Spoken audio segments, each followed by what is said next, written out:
In 1998, Capcom follows up Mega Man's arrival on the PlayStation by agreeing to Sony's demand for a new look at the little robot. Wait a second. Where are you going, Mega Man? That's not the right way. But the overhaul will take some work. The Mega Man series is originally a 2D game, and trying to transform that 2D game into a 3D world. How would Mega Man look as he's jumping in a 3D world? How would he look as he's firing, running, all in this 3D world? So many different animations and movements you have to think about that aren't considered in 2D because they don't exist.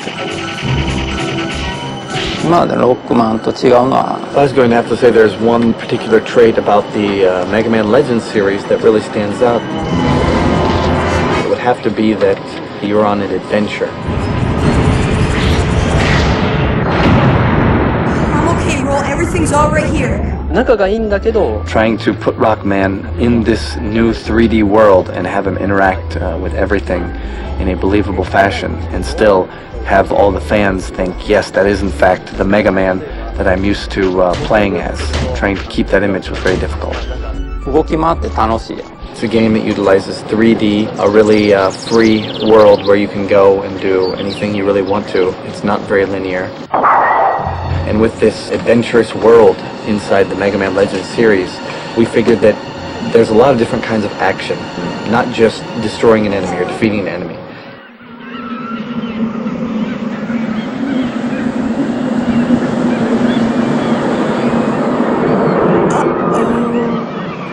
Other kinds of action are just, for example, walking down the road and maybe you kick a can or you shoot down a tree or something like that.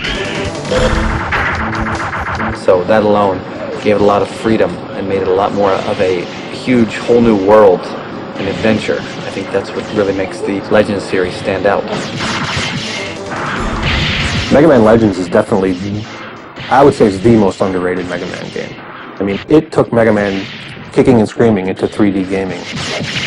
Unfortunately, many don't agree. The graphics were not state-of-the-art, but they were decent at the time, and still Mega Man fans picked up on. It didn't sell as well as the 2D games, but it was something that at least made Sony happy that it was 3D on their platform.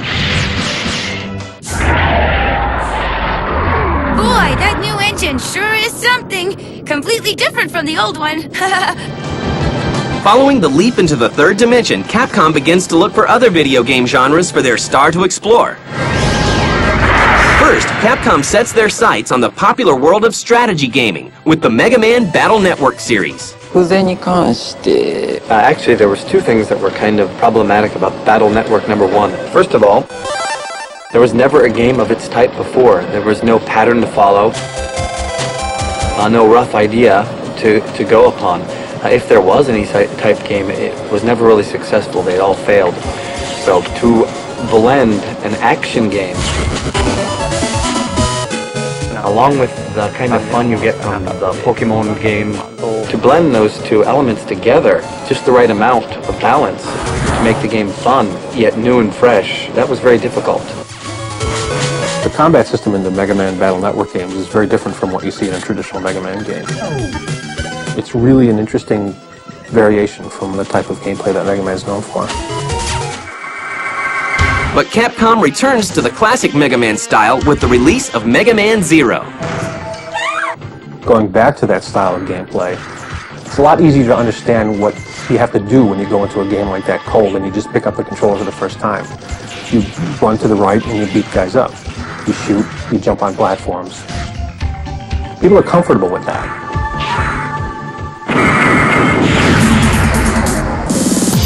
In 2003, Capcom celebrates the 15th anniversary of its beloved character and releases updates to all three of its ongoing Mega Man series. Mega Man X7,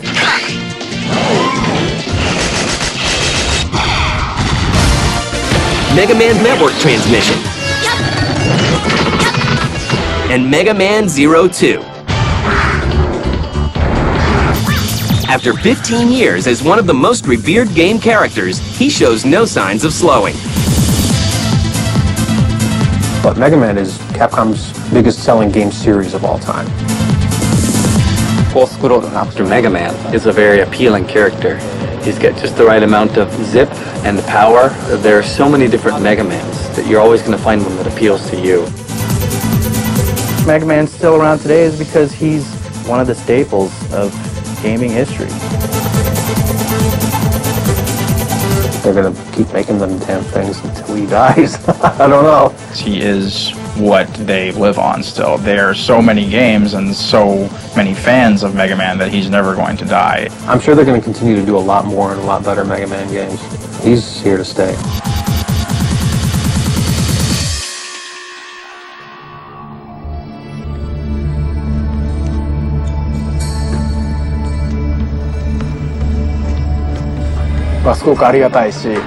I've been making Mega Man for about 15, 16 years now.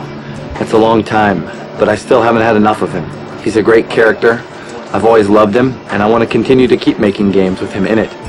There's no reason to stop if you've got something good on your hands. As you can see, I have a lot of different sketchbooks here, and this isn't all of them.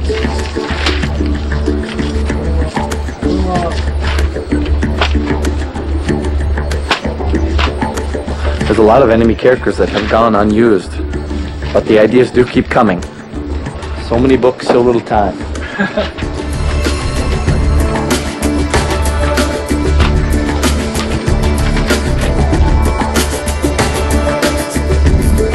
The person who probably taught me the most in the gaming industry about what it's like to make a game would probably have to be the Blue Bomber himself, Mega Man. He really is a large part of my life.